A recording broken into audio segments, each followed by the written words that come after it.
Assalamualaikum warahmatullahi wabarakatuh. Kembali lagi bersama saya Agus Muhammad Reva Mashuri untuk keluyuran di pondok pesantren yang ada di Indonesia.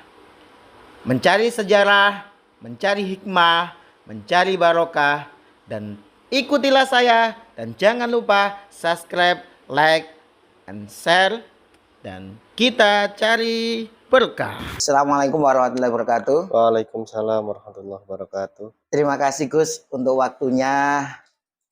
Sebenarnya saya sudah lama Gus kepingin 5 habah ke pesantren saya dahulu. Terima kasih Gus Reva atas kehadirannya di Tebu Ireng. Kalau cerita sedikit tentang Tebu Ireng, mau yang mana ini? Mau yang awalnya atau gimana? Awal berdirinya ya? Iya, awal berdirinya. Awal berdiri Tebu Ireng itu ya kalau secara periodik berdiri tahun 1899.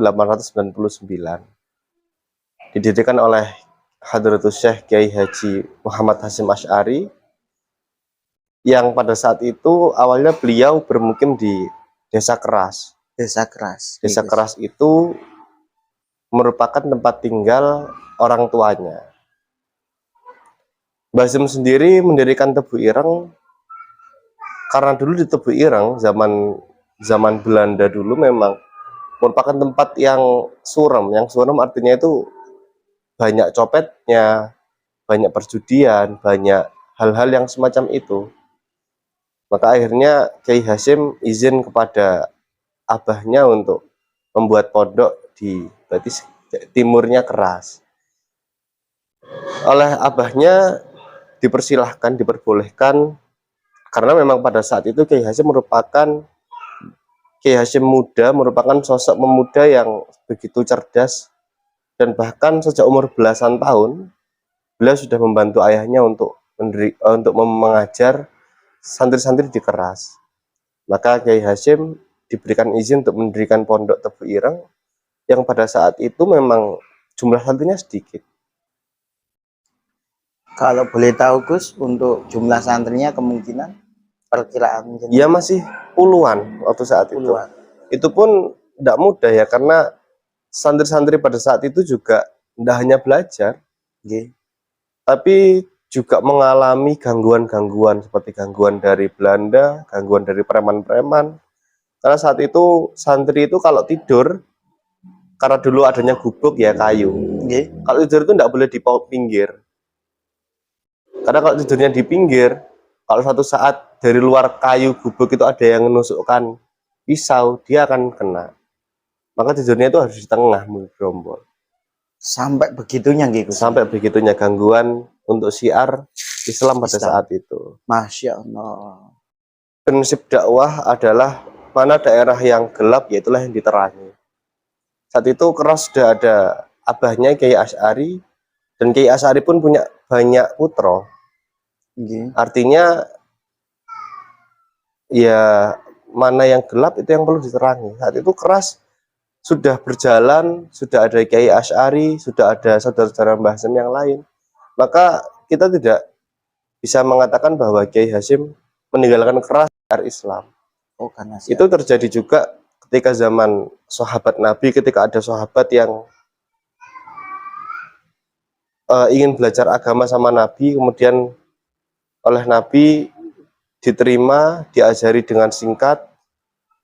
Ini hal yang boleh kamu lakukan, tidak boleh kamu lakukan, saja susuin dan balik.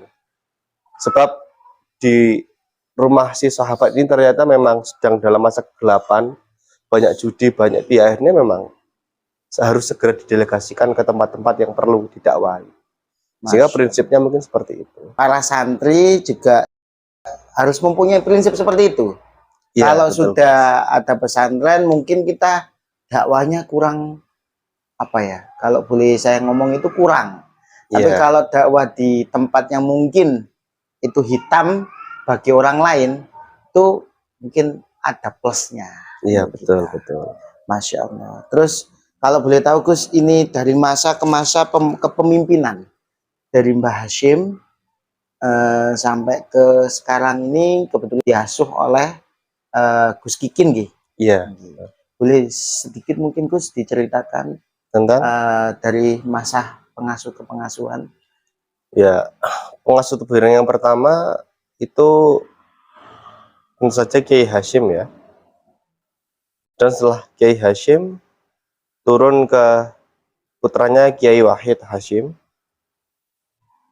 Di masa Kiai Wahid Hashim ini mulai ada pemodernan kurikulum dengan madrasah nidhamiyahnya. Beliau memasukkan pelajaran-pelajaran seperti matematika, geografi itu masuk ke Tebu Ireng.